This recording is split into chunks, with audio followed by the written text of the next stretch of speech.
Pay me, pay me, pay me my silver now. Pay me or go to jail. Pay me my silver now. Good morning, Bix Weir, roadtour.com with your morning horn of Z's, your sip of chaga coffee. Go check out yesterday's video. Probably one of the most significant videos I've done in a long time with new information. I had been perplexed as to why the little notch was in the silver and gold eagles. Why was it done? Why was it put there? The more I listened to, and I've listened to it many times, my discussion back here with Jack Sermon of the U.S. Mint. It's the first three videos on the Road River, the public road. So you could listen to those, and something just clicked instantly when we were talking about the redesign. And Jack didn't know, this is the head of Silver Eagle Sales, didn't know why they put the notch in there. He had no idea. But he did know they were talking about things that he said, never came to fruition. And that was not a pet project, the life's project of David Ryder, the old Mint secretary. He was the guy who decided to make the change. His job, his previous life, he had worked for a company, and he spearheaded the invention of a scanning device that can scan the surface structure of silver. When you get down to the microscopic level, every single silver coin has identifiers on them because they're not all identical, not at all. Every single one, and you can see in this picture, this is a microscopic view of this specific 2021 Silver Eagle, the notch inside there. All kinds of different ways, and it makes sense. It's like a fingerprint. So Honeywell was the company that bought the company that David Ryder was working for, and they have invented a way to do it with handheld scanners and everything. So the question is the Mint going to, or have they already started recording these unique individual signatures on every single U.S. Mint coin? It can be done fast, too, according to the Honeywell information. Really interesting. I mean, to me also, there was the Cliff High information that certain types of silver will be more valuable than other types of silver. And Cliff is still, I believe he's still on the supposition that it is a physical property within silver that makes one part of it unique. And it is on the molecular level. He was talking about isotopes, and we're getting there. I mean, from Cliff's data, it's hard to decipher what the special silver is and the not special silver is from his data, but it's clear that there are two types of silver. To me, we're getting down to the molecular level, pretty much web-bot hit type of information. Now, there's other things going on in silver, obviously, that for his power generation, and he says it's going to have to do with the floating RVs. Lots of stuff that's coming out, but I think it's a significant breakthrough on the road to Ruta in understanding the future of money in the United States, why they're not creating more Silver Eagles, why there's going to be so many gold eagles available to the public. If you've seen the Fed comic book or the Fed pamphlet, Banking Basics, shows a little girl walking up to a teller with 19 gold coins and swapping it for bills, and vice versa. It doesn't really say which way it's going.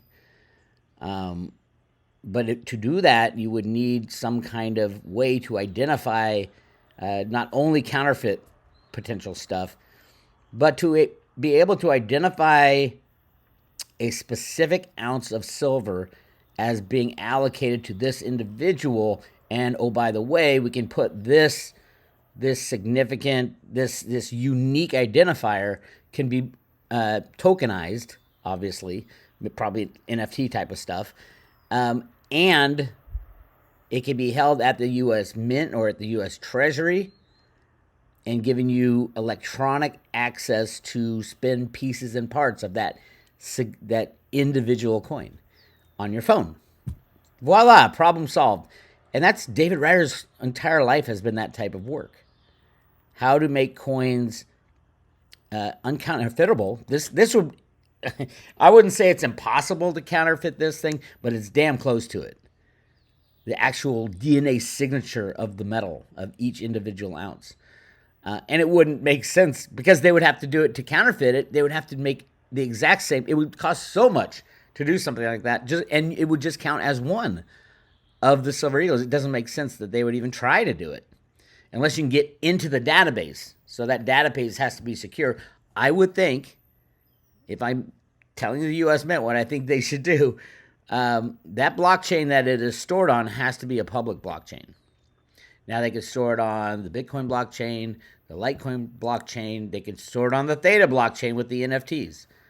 There's a lot of patent rights for Theta that would really ensure a lot of people. I heard Taylor Swift came out and said something about guarding individual songwriters' rights and publishing rights and things like that. I don't know if she knows. I don't know if the Theta people have told Taylor Swift that that's exactly what Theta has gotten a patent for, the digital rights management, DRM, on the Theta blockchain with the NFTs. So, yeah, and ways to collect money from it. I mean, Theta's doing everything right. Yes, it is not jumping up. Like, certain coins right now are jumping. Litecoin is jumping, and Bitcoin Cash. Litecoin's up like 20, 30% in the last 7 days. Yeah, Bitcoin Cash is up even more. Both of these have a long way to go. But it makes sense to me that these coins, the coins that will be used as money, that's the first thing we're going to need when the old system crashes, is money. Theta is going to be used for practically everything else. If you think the internet's going to be important in the future, it will be Theta. If you think decentralized digital rights management will be important, NFTs in the future, it'll be Theta. Remember, Theta did an ICO. It's got no problem with the SEC, supposedly. So, yeah. What would I buy crypto-wise right now? I have Litecoin. I have Bitcoin Cash. I have Theta. If I'm looking to add more to what I got, it would be the Theta, or the biggest payoff of all would be veritasium. And I do think at some point in time the U.S. government will fulfill the data that Cliff had, that they come running to Reggie for help in helping create free markets in the United States, because the free markets are long gone in the United States, if you didn't know. If the U.S. survives the crashing of the system. It might not. The U.S. government is not set in stone forever. We got a lot of crazy people who run our government now. So it might be we just scrap the whole thing and go back to just the constitutional laws. Everything else out the window. No more big government. Everybody, when the monetary system crashes, you'll see about 30 million people who are on the teat of the government out there trying to figure out how to make money, because they're not going to have jobs. And a lot of people won't have jobs, and it's going to be a chaotic time. So it'll be some time before a new monetary system is fully integrated. But remember, the road to rooted data makes it clear that the Federal Reserve Bank, especially the Federal Reserve Bank of Boston, has known what's going to happen for a very, very long time. I mean, the first road to rooted comic books came out in 1981.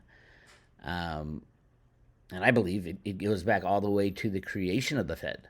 Why did they create the Fed? They created the Fed because they found billions of ounces of gold in the Grand Canyon and along the Colorado River. If you don't believe me, I can't help you. There's so many.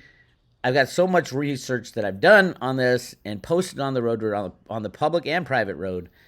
I tried to debate Steve St. Angelo on the gold in the Grand Canyon, but he really had nothing to say. So, yeah, I don't know.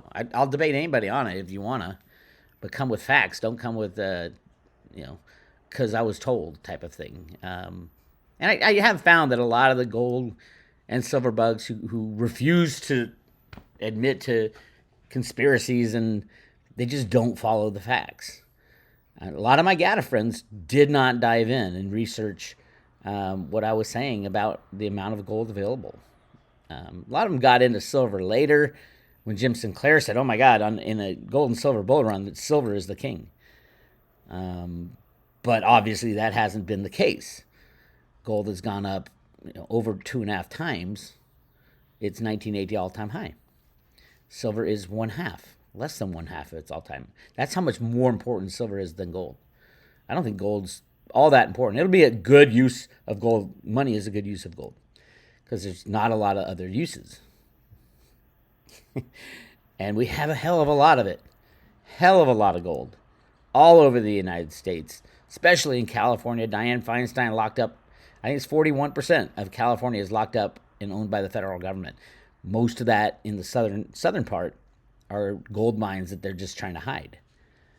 Chocolate Mountain probably being one of the largest besides Grand Canyon that they've been hiding since the early 1900s. And then our connection to space aliens and all that stuff, it's all part of it. It's all part of the all-seeing eye on the back of the $1 bill. Yes, it's still there. They have not redesigned it because it is the future. That all-seeing eye is in the heart of the Grand Canyon. There is massive amounts of gold, not only in the banks of the Colorado River, but in all throughout the Grand Canyon. All those places you're not allowed to go. You're not allowed to go exploring and hiking in the Grand Canyon. All the caves, it's illegal.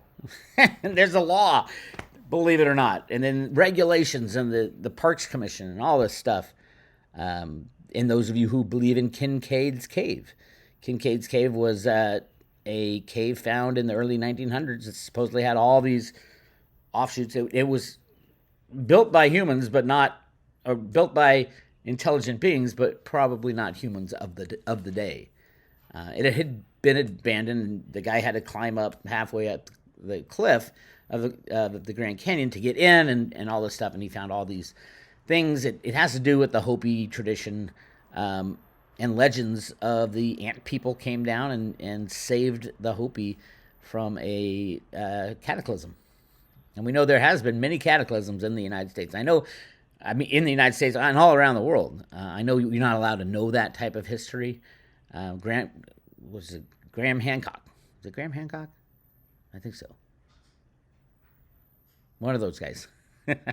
I did a series on it, and they literally banned the series, even though it was so massively important. I think it was on Netflix that they did it, and they didn't renew his contract. And it's like, what? This is like one of the most popular shows out there, but it made sense. And a lot of things we see these days that we've been told our whole lives don't make sense. All right, but there's a couple things I want to talk about. So yes, definitely listen to my discussion. Listen to how I came up with, there's a DNA fingerprint in every piece of silver. And Honeywell has invented a way not only to scan it, quantify it, catalog it, put it on a block. Now, they don't talk about blockchain, but the best thing would be put it on a blockchain, and then each individual silver eagle and gold eagle will be able to be designated to individual citizens of the United States. Amazing technology from Honeywell. And it's available now. They can do it right now. This isn't some futuristic thing. They're already doing it. So we will see. And don't forget, yes, David Ryder worked for Honeywell as the guy in charge of the entire project. So anyway, more clues today coming out of the CFTC. The COMEX is a futures and options exchange run by the banking cabal. That's how they took out the Hunt brothers, is through the criminal exchange called the COMEX, owned by the CME Group, owned by, I don't know if it actually got bought up by other bigger groups. Everybody's leaving the COMEX. Open interest is disappearing on the COMEX. The COMEX was 99.9% just the big banks trading back and forth to each other to rig the price. Those days are over. The commercial shorts are absolutely running away. Here's the Commitment of Traders report to determine the commercial short. Just add up the producer merchant processor short and the swap dealer short. and then you can see it has gone down. The short, because they slammed the price down, they were able to cover, it looks like about 7,000 contracts, 35 million ounces of silver, which is a big chunk of silver. But they also started dumping their long position too. So it's not just the shorts that are getting closed out. The longs are going. Everybody's leaving the COMEX because of the criminality, and they know the end is coming very fast. And so then you have the managed money. This is the other side of the coin that is usually long. They dump 20 million long contracts, and normally they'd be shorting into the collapse of the price of silver. They aren't. They did the opposite. They got rid of 4,600 shorts. So who's taking the other end of these trades? It's going out. They're just leaving the market, going out in 29,000 contracts. That's what is that? 150 million ounces has gone away from open interest just last week. They are literally running for the hills. And then there's also sorts of funny business and some non-reportable short position when short. But here's what I want to tell you also going on. This is from Mike Say. Look, he always looks at the COMEX Silver warehouses, eligible versus registered. Now, yesterday was a huge day. June 30th was the day that you got to have your silver in the warehouse if you're going to deliver. So I know exactly. This is a massive increase in registered silver, almost 7 million ounces. Massive. So we know 4 million came from eligible. And this is, by the way, this is all one trader. And I talked about this trader the other day. It's Standard Chartered Bank, who pretty much 90% of all the silver being delivered this month for July came directly from Standard Chartered Bank. And if you look at them, they haven't been a big player all year. But they are one of the criminal cabal. I've identified them for a long time. Standard Chartered Bank. And they had to come up with 12 million ounces for delivery. They're pretty much the only big delivery. Besides, they were decent size, but nothing close to what Standard Chartered did. So Standard Chartered ended the month and said, oh, fuck it, now we have to deliver. So what did they do? Here's what they did. They took 4 million ounces that they had as already registered eligible silver. They added it. They took it out of eligible and put it into registered. 3 million ounces they had to add because they didn't have that much silver, enough silver to cover the 12 million ounces. So they moved 4 million. They added almost 3 million, which got them to what? Got them to the 7. Wait, hold on. They moved 4. They delivered 12. So these cancel out. So the 6.8 million they had to put into registered because they didn't have it. If they had it, it would have come from eligible. So they had to add 6.8 million. That means that, quick calculation, 5 million they already had as registered. So you're going to see this registered category go from 38 million and it's going to drop 12 million. So that'll go down to 26 million by next week because these guys they know what they're doing. They don't screw around. First day of notice, they delivered all of it. Why would they want to hold their metal? If they have the metal, they wouldn't hold it for the whole month paying all the costs to hold the metal. So Standard Charter, I think, is completely out of silver on the registered and the eligible category. And they had to add some. So they probably got it from PSLV or SLV or some other entity that had already registered COMEX bars. Or they had it as eligible. But they're done because you can clearly see that they had to add 3 million ounces not from eligible and not from registered. They had to go out and get it and bring it in. That tells me Standard Charter is done. They did their job. They're out. I doubt you'll ever see them again on Silver COMEX. They're done. So that's one of the criminals who's already bowed out. Congratulations, you got out without going to jail.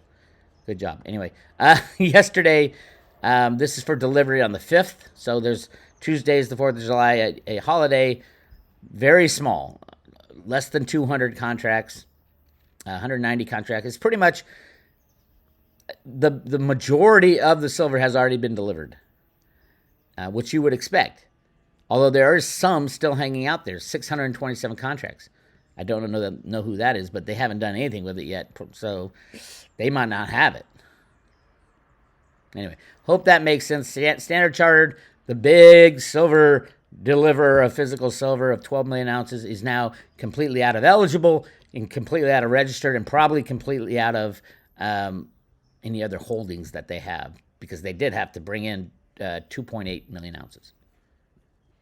Lots going on. Harvey Oregon blog, June is done now. 110 million ounces. That's a pretty sizable chunk of silver that should have been delivered on the COMEX. Instead, got moved over to the LBMA. I do want to note, in 2022, Harvey does a great job tracking this information down and keeping a good running list. In 2022, the amount of contracts switched from the COMEX over to the LBMA for delivery was 1.13 billion ounces. That looks like it's getting pretty close to the 1.2 billion ounces that JP Morgan has leased to Bank of America. So we will see what happens. Yes, pure insanity has hit the silver market, the gold market, the crypto market, every exchange. I think ultimately, as the system implodes, I think it'll be one big one now. I don't think it's not going to last much longer. All it takes is one big bank to go, and it's all gone. They might be setting up JP Morgan because they are the most criminal. But the good guys still have this under control, and to a point. And the point when a big bank fails now, number one, there won't be a bailout. I don't think JP Morgan can be bailed out. Over $50 trillion of toxic derivatives on their books. They can't be bailed out. And oh, what a way to go. If you're the good guys, that's what you want. You want JP Morgan to fail. The pinnacle of market rigging, manipulation, and then all the other banks will go. It is big enough to destroy the system. And some people say, yeah, but the Fed can print the money. Not necessarily. Remember, the road-to-road documents come from the Fed. When they're done with this game, it's over. The Fed wants to get out. You think they want to keep giving the criminals money? No. Ruta doesn't want that. It's been long enough. The end game is upon us. And then it's like, who the hell knows what the price of silver, gold, or cryptos is? You have no idea. You'll have no idea. And for a little while. I don't know how long. I would guess. I do know that they have options available to them. I mean, they've been studying this for over 100 years. Absolutely. I think it'll be a gold, silver standard in the U.S., but that cryptos will become completely legal to use as, caveat emptor. Let the buyer beware, as the regulators won't be around in much of a capacity like they are now, because they're all bought and paid for anyway. Reggie Middleton has probably been the worst abused by that. But he's still out there fighting for free markets, and God bless Reggie. So if you can get some veritasium, get it. I know it's difficult. Mercatox, I think, is the last place to have it.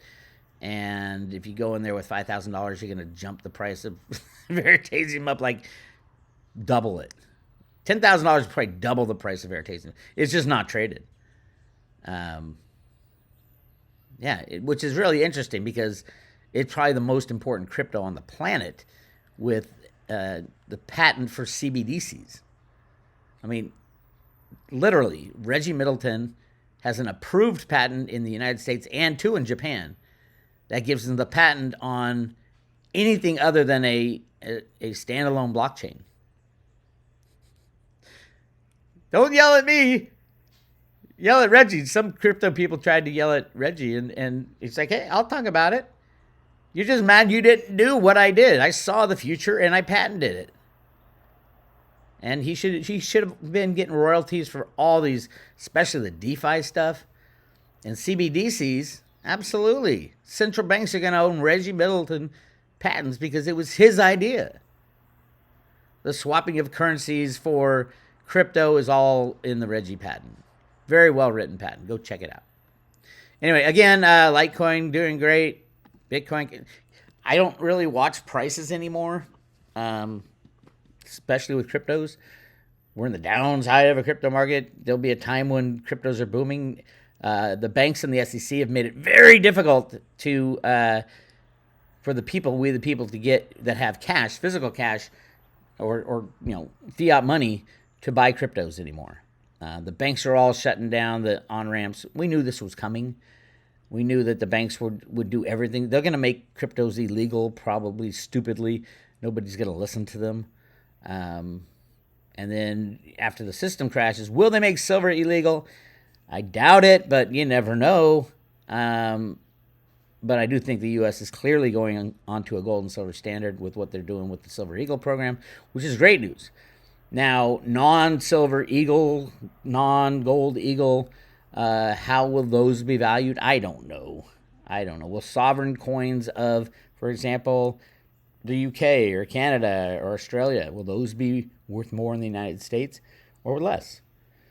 I don't think they'll be worth the money of the United States, which will be the eagles.